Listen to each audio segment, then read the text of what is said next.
오늘 말씀에 22절의 말씀을 보시면 드러내려 하지 않고는 숨긴 것이 없고 나타내려 하지 않고는 감추인 것이 없느니라.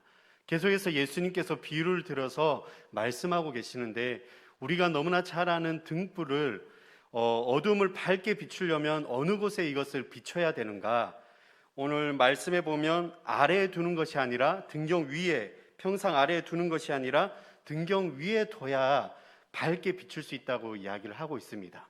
우리가 캠핑을 하더라도 텐트 안에서 이 램프를 비출 때 어디에다가 둬야지 가장 환하고 밝게 전체를 비출 수 있을까요? 그것은 가장 높이 들어서 위에 이렇게 달아놓으면 모든 것이 이렇게 다 보이게 되죠.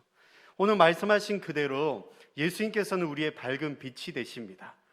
우리의 밝은 빛이 되셔서 어둠의 세력을 물리치시고 그 어둠이 있는 곳에도 빛으로 역사하셔서 말씀으로 역사하시고 그 가운데 어둠을 쫓아내시고 드러내시는 것이죠. 오늘 말씀에 보시면 드러낸다는 것이 참 중요한 것 같습니다. 숨기려고 해도 숨길 수 없는 것. 저와 우리 성도님들은 하나님의 자녀입니다. 저와 우리 성도님들은 크리스찬이며 기독교인입니다. 내가 기독교인임을 숨기려는 것이 아니라 오히려 우리는 이것이 만방에 드러내는 것이죠. 그러면 우리의 정체성이 무엇인가도 생각해 볼 수 있습니다. 오늘 말씀을 통하여서 저는 드러낸다는 것은 내가 크리스찬의 삶으로 살아가면서 이 땅 가운데 어떻게 드러낼 수 있는가를 다시 한 번 더 다짐할 수 있는 시간인 것 같습니다. 첫 번째로는 먼저 이 마가복음 말씀을 통해서 보면 저와 우리 성도님들에게 구원의 확신이 반드시 있어야 된다는 것이죠. 2장에서부터 쭉 이렇게 봤을 때 죄 사함을 이렇게 제거하시고 사용하시는 권세가 예수님에게만 있다는 것을 우리가 알고 있습니다. 저와 우리 성도님들의 죄를 해결하실 수 있는 분이 누구이십니까? 예수님밖에 없다는 것이죠. 나의 죄의 문제를 해결하시는 그 예수님을 통하여서 우리가 영생을 누리며 살아가는 가운데 천국의 소망을 품고 나아갈 수 있는 그 구원의 확신이 저와 우리 성도님들에게 있다라는 것입니다.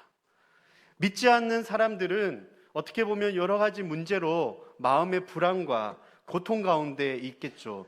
영혼의 문제로 인하여서 뭔가에 갇혀 있는데 저와 우리 성도님들은 죄의 문제가 해결되면서 자유함을 누리면서 살아갈 수 있는 것입니다.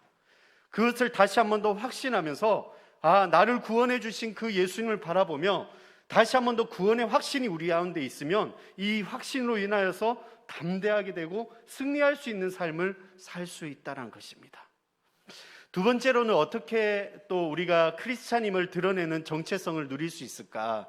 그것은 바로 간증인 것이죠. 간증만큼 가장 확실하게 우리가 경험을 통하여서 예수님께서, 하나님께서 역사해 주신 나에게 이렇게 역사하셨습니다라고 고백하는 것이 얼마나 힘이 되는지 모릅니다. 어떤 분의 간증을 통하여서 배합하는 것이 아니라 그분이 바라본 하나님, 그분이 이야기하셨던 치료자 되신 예수님께서 고쳐주셨습니다라는 그 말씀을 통하여서 나의 문제도 해결해 주시고 나의 이 막혀있는 것들을 풀어내시고 나의 이 필요한 것들을 채워주시는 공급자 되시는 하나님을 이렇게 만났다라는 것을 통하여서 우리는 소망을 품게 되는 것이죠. 간증 안에는 힘이 있습니다. 왜냐하면 그분의 말씀을 통해서 직접 경험하였기 때문에 그 간증을 통하여서 동일하게 나에게도 이렇게 임하실 하나님을 우리가 기대하게 되는 것이죠. 그 기대하게 된다는 것은 결국은 간절함으로 우리도 하나님 앞에 기도할 수 있다는 것입니다. 세 번째로는 드러내는 것은 저는 이 구원의 확신과 그 간증을 통하여서 삶의 문제를 해결했을 때 이 좋고 복된 소식을 우리는 전하여야 되는 것이죠. 그래서 우리는 전도해야 된다는 사명을 가지고 있습니다. 이 전도라는 것은 가장 좋은 것을 전하는 복된 소식인 것이죠.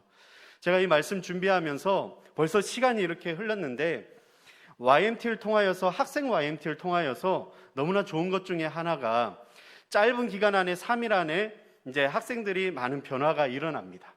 그러면서 이제 마지막 시간에 저녁에 이제 예수 사랑의 잔치라는 것으로 부모님을, 가족들을 이렇게 식사 자리에 초대하는 시간이 있어요. 1부, 2부, 이제 3부 순서를 통하여서 1부는 식사를 하고요. 이제 2부는 간단하게 이제 교제를 하면서 3부 시간이 가장 은혜롭습니다. 왜냐하면 그 시간 때 이제 학생들이 부모님 자랑을 하는 시간, 그리고 이 짧은 기간 안에 있으면서 심적으로 변화되는 것을 편지에다가 써서 부모님 앞에 이렇게 고백하는 시간이 있습니다. 근데 그 시간을 통하여서 보면 가장 어떻게 보면은 청소년 시기에 사춘기도 있고 또 심적으로 어떻게 될지 모르는데 부모님들이 내 아이가 너무 성장했구나는 것을 보면서 그 시간대 다짐하고 또 결단하면서 부모님께서 나를 이렇게 키워줬다는 그 사랑을 통해서 부모님은 이미 감동을 받으시고요.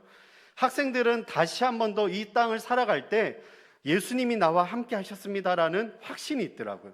그래서 우리 김신호 목사님께서 그때 학생들에게 줬던 말씀은 남학생들에게는 우리는 하나님의 아들이다, 여학생들에게는 우리는 하나님의 딸이다, 자녀라는 이야기를 계속 해주셨습니다. 근데 나중에 이 결과물이 어떻게 되냐면 이 부모님들이 이 학생들을 통하여서 교회에 이렇게 등록하시게 돼요. 그래서 주일날 수료식을 하게 되면 주일날 우리 교회에서도 이제 많은 성도님들이 자녀를 통해서 이렇게 오신 부모님들이 많이 있으십니다. 왜 그렇게 오셨냐? 이분들이 예수님의 소식을 먼저 들은 것도 있지만 그 소식을 듣기 전에 내 아이가 누구를 통하여서 이들이 소망을 품게 되고 자신감이 생기게 되고 자존감이 있으면서 마음의 심적인 어떤 변화가 있었는가 궁금하기도 하고요. 내 아이를 변화시킨 분이라면 나도 한번 만나볼 필요가 있다라고 해서 주일날 등록하시는 부모님이 되게 많으셨습니다. 제가 그것을 보면서 전도라는 것도 감추려고 해도 이게 감춰지는 것이 아니라 결국은 드러나게 돼 있다는 것이죠. 저와 우리 성도님들이 이 땅을 살아가는 동안 우리는 하나님의 자녀이며 빛 대신 예수님을 밝히 드러낼 의무도 있고 또 그렇게 살아가야 된다는 것입니다. 이것을 품고 믿음으로 승리하시는 우리 성도님들 되시길 축복합니다. 뒤에 계속해서 말씀을 보시면 이제 예수님께서 자라나는 비유에 대해서 이야기를 해주십니다. 26절에 보시니까 또 이르시되 하나님의 나라는 사람이 씨를 땅에 뿌림과 같으니, 이제 하나님의 나라가 어떤 것에 대해서 말씀해 주십니다. 그래서 사람이 이제 농부가 땅에 이렇게 씨를 뿌리죠. 씨를 뿌리고 나면 그 다음에 어떻게 됩니까? 그가 밤낮 자고 깨고 하는 중에 씨가 자라나서 어떻게 그리 내었는지 알지 못하느니라. 근데 28절에 보면 땅이 스스로 열매를 맺되 처음에는 싹이요, 다음에는 이삭이요, 그 다음에는 이삭에 충실한 곡식이라. 그러니까 어떻게 보면 사람은 그냥 씨를 뿌리고 물을 주고 가꾸었는데 밤새도록 이것이 땅에서 어떻게 뿌림을 내리고 어떻게 싹이 이렇게 트는 그 과정들은 알지를 못하는 거예요, 농부는. 근데 그렇게 자라나게 하심은 누구냐면 하나님께서 하신다라는 것입니다.